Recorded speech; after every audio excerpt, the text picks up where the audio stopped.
Boruto and Kashin Koji might be working together. They're not necessarily allies, but they got a mutually beneficial relationship. But Kashin Koji is that person that keeps all his options open. And in Boruto 2 Blue Vortex Chapter 30, it may be the first time that the story finally stops pretending otherwise. Because what's quietly forming right now, it isn't a rivalry that is based on power. It's a philosophical fault line, a breaking point between two people who want the same future but disagree violently on what is acceptable to create it.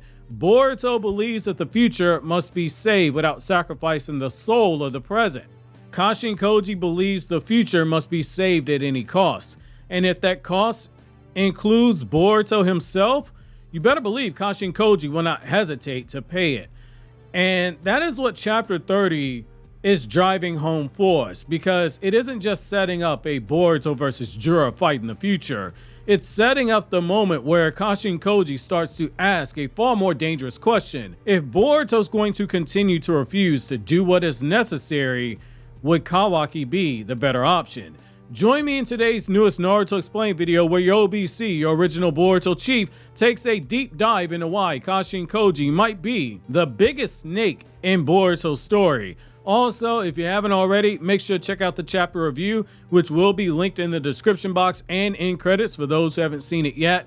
Also, over on Anime Explained, my new video on Yuta Okotsu is up on the channel, which I highly recommend if you're keeping up with Jujutsu Kaisen Season 3, or you're just curious to see what the hype is about the character himself, which is also going to be linked down below and in the end credits. So to first understand why this is the case, we have to look at why this is truly just a alliance of convenience. That's the uncomfortable truth. Kashin Koji is not necessarily Boruto's mentor the way that Jiraiya was to Naruto. Did Kashin Koji train Boruto? Yes, but he is not a mentor. Kashin Koji doesn't necessarily believe in Boruto the person. He believes in outcomes, and Boruto is basically a road to travel to get to one specific outcome. From the very beginning of Boruto 2 Blue Vortex, as far back as the flashback with Boruto and Koji, Koji's loyalty, you can tell it has always been conditional. It's been transactional, entirely dependent on Boruto's usefulness in defeating Jura. Boruto is not the chosen one in the eyes of Kashin Koji. Instead, he's more so a high-value asset. He's not somebody he puts all his eggs in the basket of in terms of blind faith the way that Jiraiya did with the Child of Prophecy stuff with Naruto. Chapter 30 reinforces this by showing that Kashin Koji's patience with Boruto's moral hesitation, it is beginning to wear thin, and vice versa. Boruto is beginning to grow impatient with the way that Kashin Koji does things. Every time that Boruto is going to be shown resisting sacrificing someone, every time that he refuses to weaponize people, every time he pushes back against Kashin Koji's cold-hearted logic, Kashin Koji doesn't argue philosophy. He's not going to debate Boruto. He's going to call him a brat, and then he's going to recalculate the odds themselves. And that's why Boruto's line in the sand is so interesting, because Boruto's ideology, it is painfully consistent. And that consistency is exactly why Kashin Koji is going to eventually grow to distrust him if he hasn't already. Boruto inherited something from Naruto Uzumaki that Kashin Koji fundamentally rejects. The belief that people are not tools, the belief that Shinobi are not tools. Boruto will accept risk. Like Naruto said in the Naruto Retsuden story, he has no problem being the sword and shield for people as long as those same people will support his back and hold him up. Boruto will accept a personal loss, but what he will not accept is an intentional human sacrifice being used as a strategy. Chapter 30 coldly and subtly reinforces this by continuing to show that Boruto will push back against plans that involve collateral damage or irreversible harm to others. To Boruto, a future built on mass sacrifice is not a future that is worth saving and preserving. It is a future that you outright change. To Kashin Koji, that belief, it is dangerous because ideals, they don't stop extinction level events. And that is what Jura is, a extinction level threat. And that's why Kashin Koji's true priority, preventing the worst possible future, is at the forefront. That is the core of Kashin Koji's character. He does not optimize for good. He optimizes for the worst possible outcome. Jura winning is the singular catastrophe that Kashin Koji is aiming to prevent. Everything else, loyalty, trust, morality, it's all secondary to him. That's why Kashin Koji protects a non-combatant if they are useful, or if they won't shake someone like Shikamaru down a road where Shikamaru is no longer useful. But he will also freely manipulate Shinobi. That is why he's willing to use Inojin Yamanaka. And that is why Boruto's hesitation, he's going to start viewing it as a liability. And in chapter 30, this is one of the strongest points where the narrative is really inviting the audience to ask the question: what happens in the future if Boruto's refusal to cross certain lines lowers the odds of defeating Jura? Because you better believe Kashin Koji, if he hasn't asked that question, he's now asking it. Or he will ask it if Boruto does say Kobu, and it ends up resulting in Shikamaru being removed as Hokage, or almost being removed as Hokage. And that is why I think we have to ask the question about Kawaki, and why Kawaki and Kashin Koji might be the perfect consequentialist pair. That's almost unavoidable to a degree. Kawaki and Kashin Koji are philosophically aligned in ways that Boruto will never be aligned with either one of them. For Kawaki, morality is very simple. If it protects Naruto, then it is justified. If it threatens Naruto, then it must be destroyed. There are no half measures here. There are no ethical debates. There's no hesitation. That's what makes Kawaki so terrifying. That is why he is a character you may love, you may hate. A lot of people, based on what I've seen in Western fandom, they absolutely hate Kawaki. But from Kashin Koji's perspective, that makes him ideal. From a writing perspective, it makes Kawaki a perfectly flawed character.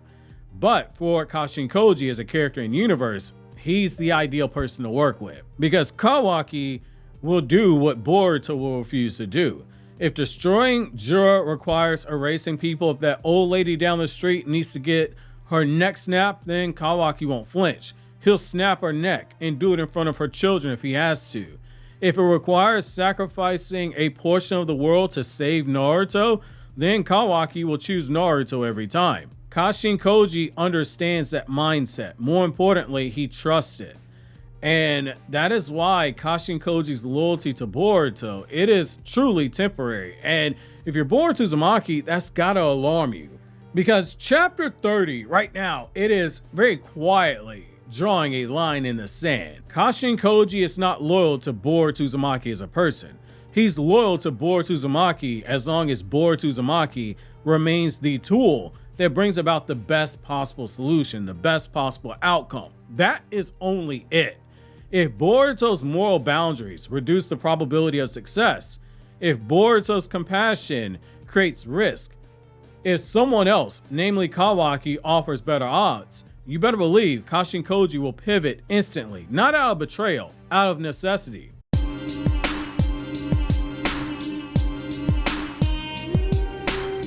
That is the whole point of 10 Directions. He is seeing probable outcomes. He is seeing possible futures. It is basically mathematics in his eyes. As long as Boruto is 1 + 1 = 2, he's gonna work with him. But once Boruto becomes 1 + 1 = 3, Kashin Koji's gonna pull out that eraser and he's gonna choose the right option. From Kashin Koji's perspective, choosing Boruto over Kawaki in that instance wouldn't work. Instead, he would choose Kawaki over Boruto, and it wouldn't be trajectory or treachery. Instead, it would just be a good strategy. It would be him choosing the best possible outcome, even if choosing that outcome is something that is morally reprehensible. And that also kind of brings me to just Kawaki as a variable in general, because you have to kind of look at the Kawaki effect. You could kind of argue that Kashin Koji may view Kawaki as being a bigger wild card. After all, it was kind of implied in chapter 13 that Kashin Koji was basically looking at Boruto like, what do you mean you won't kill Kawaki in the future? There's always that wild card. He is a bit unpredictable, and Momoshiki's warning in Boruto Part 1 does apply. He told Kawaki he's going to keep getting himself used by others before he eventually gets fed to a Ten Tails. This wouldn't be getting fed to Ten Tails per se, but Momoshiki's warning still applies. You're going to keep getting used by others and eventually betrayed. When you really think about it, that's very complicated. Kashin Koji is not blind. He knows Kawaki's path. It is unstable. Kawaki doesn't just destroy threats. In a way, he redefines them and he ends up creating more of them. If Kawaki's future actions begin to produce a timeline where humanity itself suffers irreparably, not even from Jura, say something else happens because after Jura's taken down due to other actions of Kawaki, namely from Kawaki's obsession, then Kashin Koji will hesitate. Boruto's somebody who offers a bit of stability to a degree. That is the one thing you could argue that would keep Kashin Koji from ever choosing Kawaki. Not morality, not Boruto's feelings, but a forecasted catastrophe. If Koji's foresight reveals a future where Kawaki becomes a greater existential threat, then someone like Jura or Kawaki ends up creating a greater existential threat that goes beyond Jura. Like say something happens with Amado's daughter, then Boruto now becomes necessary all over again. Not because Boruto's better, but because Boruto is less destructive. Boruto is somebody who, for better or worse, you know where his moral compass is going to point him. You can work with that level of consistency. You can work with that level of controlled chaos.